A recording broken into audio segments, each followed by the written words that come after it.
New sellers always ask me if they need to be on TikTok or Instagram to get sales on their Etsy shop. And my answer is probably going to surprise you. I've actually never used social media or any other platform or paid ads to promote my products on Etsy. And they still generate passive income every single month without me having to do any active work to actually drive traffic to my shop. The whole reason I started selling digital products on Etsy was because I needed passive income. I was a full-time middle school teacher and I didn't have any time to dedicate to my side hustles, but I needed a side hustle bad. But even though selling digital products can be passive if you structure your business right, you have to be really intentional about setting your business up that way. Because it's not really passive income if the second you stop posting or promoting your products on social media, you stop getting sales. If that's the way that your business works, there's nothing wrong with that, but it's just not passive income. It's basically door-to-door sales, but on the internet. I wanted a business model that was scalable and that wouldn't require me to continue to trade my time for money. So the products that I sell on my Etsy shop have an organic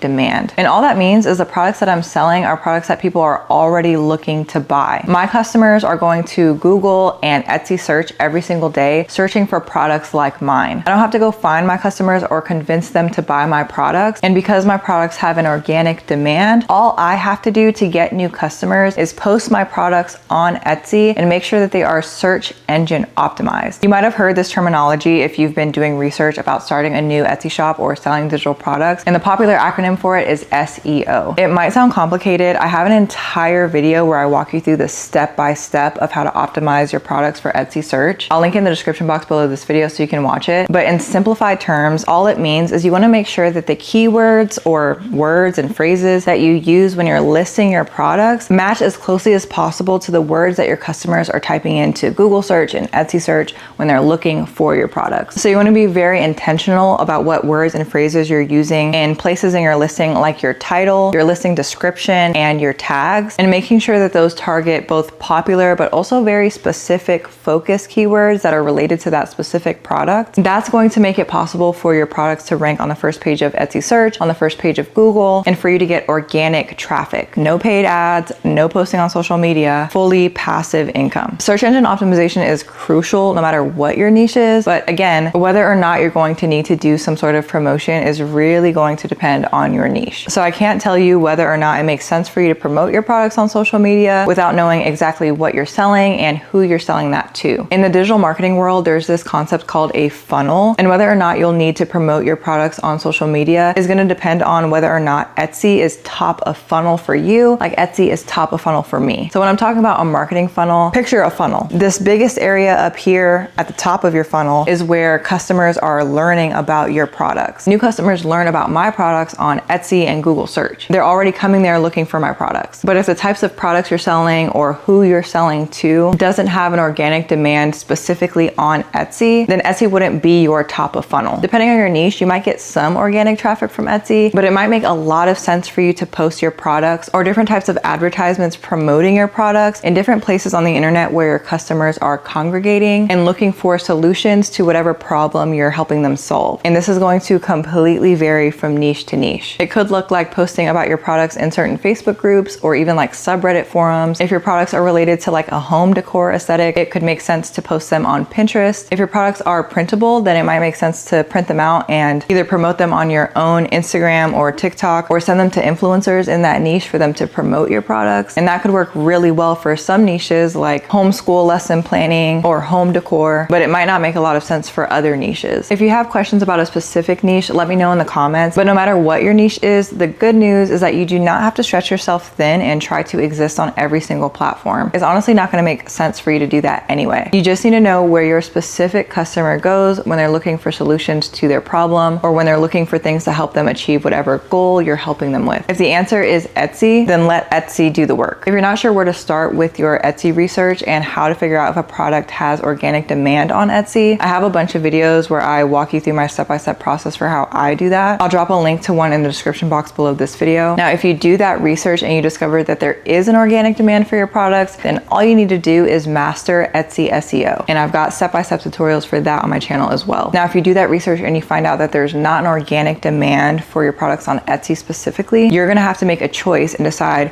whether or not it's worth it for you to start your digital product business, knowing that you're gonna have to do some level of promotion. Now, I'm not saying that it's a bad idea to start a digital product business that requires some advertisement. Most businesses require require some advertisement. And that doesn't mean that it's necessarily a bad business idea. It could even be a really good business idea that other people just haven't thought of yet. But you're just gonna have to be comfortable knowing that when you're starting your business, if there's not an organic demand for your product specifically on Etsy, you're gonna need to build a strong presence wherever your target customers are and use that platform to funnel your customers to your products. Let me know if this answered your question, or if you want me to make a follow-up video exploring behind the scenes research of the demand for a specific niche. If you found this video helpful, don't forget to give it a like and subscribe and turn on your post notifications. That way you don't miss my future videos. If you want to keep hanging out with me, you can meet me over at the video that's going to pop up at the end of this one. Thanks so much for watching, and I'll see you in the next one.